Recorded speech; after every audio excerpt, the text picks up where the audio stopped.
week. But it is that time. It's Friday.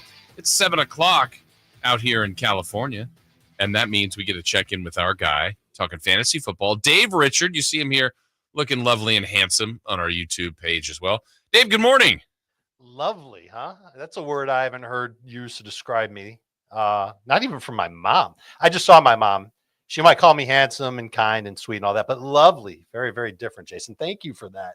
Yeah. I hope you're doing well. I hope your fantasy teams are doing well, because this is a great week and a terrible week. Great week because it's, for most people, the last week of the fantasy regular season. Terrible week because there's 6 teams on bye and we all really need to win to make and I'm in multiple leagues, and I think in 2 of the 3 I've kind of relied on some Baltimore Ravens fortune, and so this is everybody. This is a tough one for those guys to be off this week for a lot of people.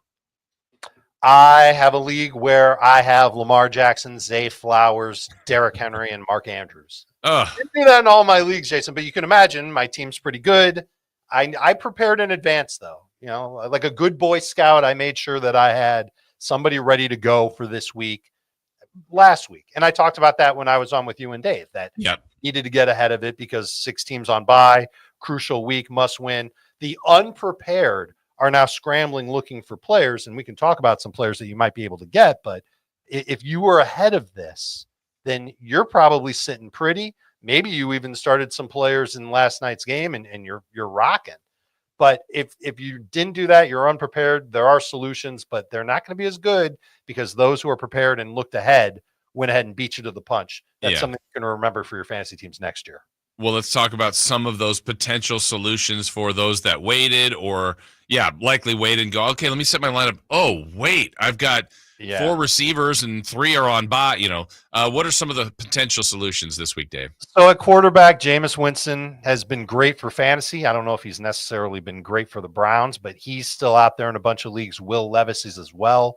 Those would be the 2 quarterbacks that I would turn to that are widely available. You might be able to find Caleb Williams in smaller 10-team leagues.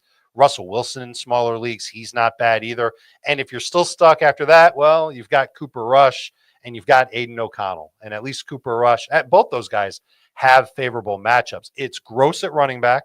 The best you can probably get at this point is Zach Charbonnet, especially if there is no Kenneth Walker this week. Remind me to circle back on that one, Jason. Kamani Vidal, Sincere McCormick with the Raiders. I kind of like the way that he ran last week. He's going to get more opportunities for Vegas this week. Tampa Bay's run defense isn't as good as it was earlier in the year. At wide receiver, you've got Elijah Moore. You've got Adam Thielen. You've got Nick Westbrook-Akine, who scored 8 touchdowns in his last 8 games, something crazy like that. And then at tight end, that's where it's really the grossest. Maybe Jake Ferguson is still out there in your league, and I love his matchup against Cincinnati. But if you can't get him, you're looking at one of Will Dissly, Pat Freiermuth, maybe Cole Kmet, maybe Jawan Johnson. It's kind of gross at tight end, and it's even grosser at DST. You might have to go with the Seahawks, might have to go with the Browns against the Steelers. That's really, I would say, running back and DST are going to be the 2 positions that you're going to hate filling the most if you still need somebody to replace a bye week guy.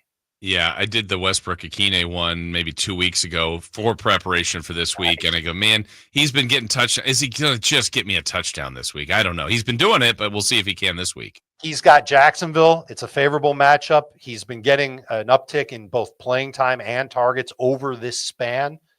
You know how fantasy works, though? Like, as soon as everybody jumps on board on a player, he falls apart. So I rank him as like a boom-bust guy. I'm not saying that he's a slam dunk, but as bye week replacements go, you're without Zay Flowers, you're without Nico Collins, you're just looking for somebody who might score. Here's a guy who's literally scored a ton in the last 2 months. You might as well roll with him. Dave Richard joining us, CBS Sports or fantasy football from CBS Sports. You mentioned, let's circle back on Charbonnet. So he's kind of been running back 2 there, and he's played for Seattle. What's going on with him and with Kenneth Walker? Well, first of all, I should have said that there was a running back who was out there in a ton of leagues, and Isaac Guerrero. But if you're in a competitive fantasy league, that ship sailed. Somebody got him in every single league. There are a lot of injuries at running back this week, and Walker's just one of them. Chicago might be down their top 2 running backs. There's other examples across the league. You need to make sure that you're on top of your running back situation. Tampa, Bucky Irving's been hot. He might not play. He hasn't practiced all week. It is that time of year where players tend to only get in one day of practice. So if guys like DeAndre Swift, Kenneth Walker, Bucky Irving, they practice on Friday, they should be good to go. And you can start them. They're all relative based on how they've been lately. Bucky Irving's a must start. DeAndre Swift is kind of a start that you'll just deal with because I think that 49ers matchup is going to be tough for Chicago. But if they're out, you need to go and jump to the waiver wire to get their replacements, specifically Charbonnet. Everybody should double check to see if Charbonnet is available. Pick him up now, just in case Kenneth Walker doesn't practice on Friday, doesn't play in the game. In Tampa, Sean Tucker would be a guy who helps replace Bucky Irving, and that's a good matchup against the Raiders. I would take a chance on him. Chicago's a little bit of a different story. If there's no DeAndre Swift, if there's no Rashawn Johnson, I don't want to trust Travis Homer. I don't want to trust Darrington Evans against the 49ers. I will take a hard pass on that, but it might make me more excited about Caleb Williams, who has been running a little bit more, certainly since the coordinator change in Chicago. Point being, if you look in your lineup, you've got a running back, there's an injury tag next to their name, do a double check to make sure that the guy behind him is already rostered. And if he's not, roster him yourself. All right. These are like, for buy fillers and other things you may need. How about just other regular plays that people have on their roster? Who are some of the plays you like most this week? I like Tua Tagovailoa to have a big game against the Jets, but I think most people are already starting him in a big way. I think Brock Purdy bounces back against that Bears defense. I'd say the last 3-4 weeks, their pass rush hasn't gotten to the quarterback as much as it did earlier in the year. Their secondary, number one, they don't get thrown on a lot. Maybe that's because of their run defense being so bad. But when they do get thrown on, they are not good as far as efficiency goes against opposing wide receivers and tight ends. I think this is a get-right spot for the 49ers that are hanging on by a thread in the NFC West. They need to put together a win. It would not surprise me if they just kind of blow up all across the board. They've been beat up on the last two games. It might be their turn to beat up on another team. So Purdy's a quarterback that I like a lot this week. In that same game, Keenan Allen, he's healthy. He's also gotten a ton of targets lately. He's a top 20 fantasy wide receiver for me. So is Juwan Jennings. Jennings is a top 24 wide receiver. So I think he could end up having a pretty decent game. I think Jordan Addison has some upside. And then at tight end, I already brought up Jake Ferguson. Love his matchup against Cincinnati. Some other tight ends, do a double check for Cade Otton. If there's no Mike Evans, he hasn't practiced this week, Jason. Wow. Cade Otton was on fire without Mike Evans 2 weeks ago, 3 weeks ago. I could see him stepping up. Other streaming tight ends that I kind of dig, Pat Freiermuth, Juwan Johnson, Will Dissly, Grant Calcaterra is replacing Dallas Goedert in Philadelphia. And then at running back, this is more about running backs that I don't really like this week, but I'm going to have to reluctantly start them. James Conner, Chuba Hubbard, the Jaguars running backs, the Browns running backs. Not really a big fan of them, but I don't have the stones to sit them for the likes of, unknown running backs like Sincere McCormick and Amir Abdullah, Jonathan Brooks, Ray Davis. Like, I'm not ready to start those guys ahead of some established running backs that I know will get some run this week. How about I heard you mention now Bucky Irving, and you mentioned Mike Evans. Is Baker good to go this week? Baker's good to go if Mike Evans plays. And he might be okay even if Evans doesn't play. We saw Baker put up big numbers before that.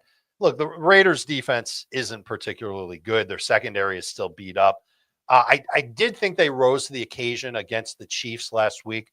I'm worried about a letdown game with them being on the road the second week in a row. So to me, this is a spot where Baker Mayfield can get right, have a good game. Last week was kind of a letdown, but he needs Mike Evans to do it.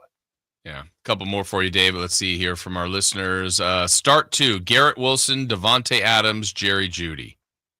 I am going to sit Garrett Wilson. Okay, that is weird because we're used to Garrett Wilson. He's supposed to be a must-start guy. I know that a lot of people drafted him in late round 1, early round 2. I certainly did, but when he's open deep, A, it's rare when it happens, and B, Aaron Rodgers is missing him. And so it's a combination of Garrett Wilson and how he's being used in the offense And that probably goes hand in hand with Aaron Rodgers and the limitations that he has right now on the field. Those limitations kind of open the door for Devontae Adams to get short targets, to get red zone targets, and to be a good contributor for the Jets offense. I do like Adams better than Wilson, and Jerry Jeudy has just been on fire since Jameis Winston's been under center in Cleveland. How far down do you have Rodgers now on your QB list? I mean, I was going to like make a joke and say he's behind Trey Lance and Andy Dalton and all that, but okay, it's not that bad for Aaron Rodgers. He's 21st. Wow. This isn't a joke. Aiden O'Connell and Cooper Rush, I have his starts ahead of Aaron Rodgers. And the problem for Rodgers, it's not just his limitations that come with getting old. He really does not have a good offensive line protecting him. And they might be down 2 more starters against the Dolphins defense that has been getting to the quarterback, and they might have Bradley Chubb back this week. And I know you remember him when he was crushing it in Denver. He might be back now for the Dolphins. That pass rush gets even better, and the protection gets even worse for Aaron Rodgers, and you can kind of see that game going sideways for New York. Let's see. This is actually a spot I'm similar in. Best player I have on my team is Christian McCaffrey, and I have a keeper league. What do I do about him? What do I know about Christian McCaffrey? No, it says the best player I have on my team is Christian McCaffrey, and I'm in a keeper league. What should I do about him? Right. So, So I think they should keep him, right? Well, if you cut him in a keeper league, someone else is going to pick him up and potentially use him next year. I don't think his career is over. Okay. But I don't think anybody's going to look at Christian McCaffrey the same way as they did this summer.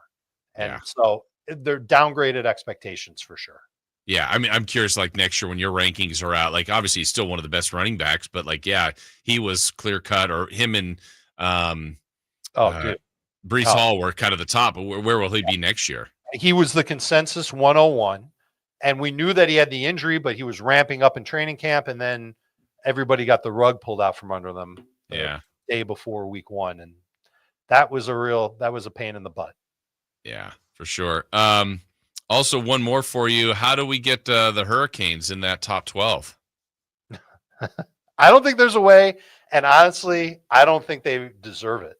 Their defense is terrible. So and on top of that, like the Hurricanes of yesteryear, they were a huge draw in college football. But now these Hurricanes, they've got Cam Ward, and he's awesome, but they're not the same draw that they were 20 years ago. And I hate to admit that, and it stinks. And just like we talked about, remember last year how Florida State had this amazing year, and then the quarterback got hurt, and they were out of the college football playoff? They weren't the same type of draw with their quarterback hurt as Alabama was. And that's why Florida State didn't make it into the college football playoff last year, and that's why Miami won't make it. Remember, the NCAA, it should be $4, not 4 letters to describe that. Very true.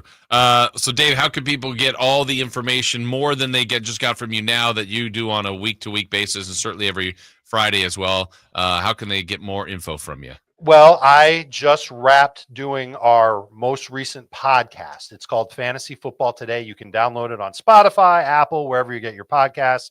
Just search for Fantasy Football Today. And you can do the exact same search on YouTube, and you can see the video that we just recorded. I'm even wearing the same jacket. And we have 2-part start-sit episodes every single week, including this week. So if you really need help on a lineup decision, Fantasy Football Today, search for it on YouTube. That's the place to go. All of my written content, if you prefer to read instead of watch, you can go to cbssports.com and find it there. And see, this was lovely, wasn't it? It was lovely. Absolutely. Well, Dave, best of luck to you and your teams this week. Thank you for all the advice. Our listeners appreciate it as well as do we. We'll talk to you again next week. You got it. Looking forward to it. Good luck in your leagues this week. All right. Thank you so much. That is Dave Richards, CBS Sports. Check out all his amazing work each and every day out there. And we always look forward to him joining us on Fridays. All right. We're back with more 3 for Madness, 3 questions, 3 answers. That's coming your way.